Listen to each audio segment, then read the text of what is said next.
கல்வியை தருவதற்கு உண்டான கடவுள் அப்படின்னு சொன்னா அது புத கிரகம் தான். அப்ப குரு கல்வியை கொடுக்குறாரு அப்படின்னு கேட்கலாம் நீங்க.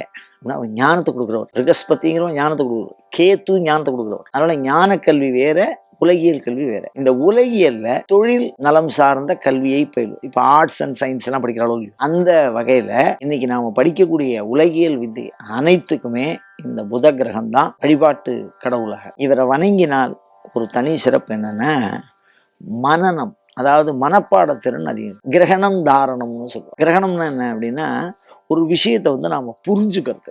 தாரணம்னா என்ன அப்படின்னா அந்த விஷயத்தை மனசை விட்டு நீங்காம மனசுல பதிச்சுக்கிறது. எப்ப தேவையோ அதை எடுத்து பயன்படுத்தக்கூடிய ஆற்றல். இப்ப இந்த தேர்வு எழுதுறவாளுக்கெல்லாம் அது ரொம்ப அவசியம். எந்த விடை எந்த கேள்வி அப்படின்னு இப்ப எழுதுறமோ இல்லையோ இந்த லௌகிக வித்தை, இந்த லௌகிக வித்தைக்கு வித்யாகாரகன் இந்த புதன் தான். அவனை வணங்கினால் இந்த ஞாபக சக்தி அதிகமாக வரும், மறதி இருக்காது.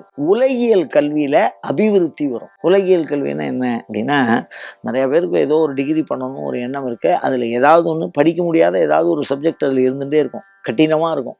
அதை படித்து பாஸ் பண்ணிட்டா வேலை கிடைக்கும் அப்படின்னு சொன்னால் அப்படி தடுமாறுறோ இல்லையோ அந்த மாதிரி ஒரு கடினமான ஒரு படிப்பை படித்து மனப்பாடம் பண்ணி எளிமையாக நம்ம முதல் மதிப்பெண் எடுத்து நல்லா வளர்ச்சி அடையிறதுக்கு ஆன்மீகத்தில் ஒரு வழி. இது கடினமான வித்தைகளை கூட இந்த புதன் நினைச்சால், அவருடைய அனுகிரகம் இருந்தால் ரொம்ப எளிமையாக நம்ம பயின்று புரிந்து கொண்டு அதை உலகியலில் அனுபவிக்க சாத்தியப்படுத்தி கொள்ள முடியும் என்கிறது சாத்திரங்கள். இந்த புதனுக்கு வசந்த கிழமை அப்படிங்கிறது புதன்கிழமை அப்படின்னு சொல்லியிருக்கா. புதனுக்கு உண்டான தலம் தொண்டை நாட்டு புதஸ்தலம்னு இருக்கு, கோவூர்ல இருக்கு. அதே மாதிரி தொண்டை நாடு, அதாவது சென்னையில் இருக்கிறவாளுக்கு, தஞ்சை பகுதியில் இருக்கிறவாளுக்கு திருவெண்காட்டில் இருக்கு இந்த புதஸ்தலம்ங்கிறது. அவருக்கு பச்சை வஸ்திரம் சொல்லியிருக்கா, பயறு தான் சொல்லியிருக்கா நைவேத்தியத்துக்கு.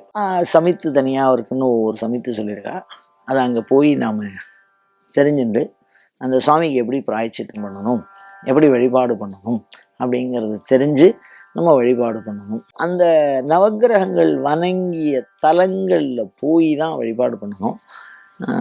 அதாவது வீட்டில் நவக்கிரகங்களை வச்சு ஆராதனை பண்ணுற வழக்கம் இல்லை. அதனால் கோயிலில் போய் தான் நவக்கிரக ஆராதனை பண்ணணும். அந்த நவக்கிரகத்துக்கு என்ன மாதிரி வழிபாடு சாஸ்திரங்கள்ல அந்த கோயில் சார்ந்து பண்ணுறாலோ அதை நாம் தொடர்ந்து பண்ணினால் இந்த வித்யா பாரங்கதையா சித்தியர்த்தம், கல்வி கடலை கடப்பதற்கு உண்டான ஒரு அனுகிரகத்தை புத கிரகமானது நமக்கு வழங்கும்.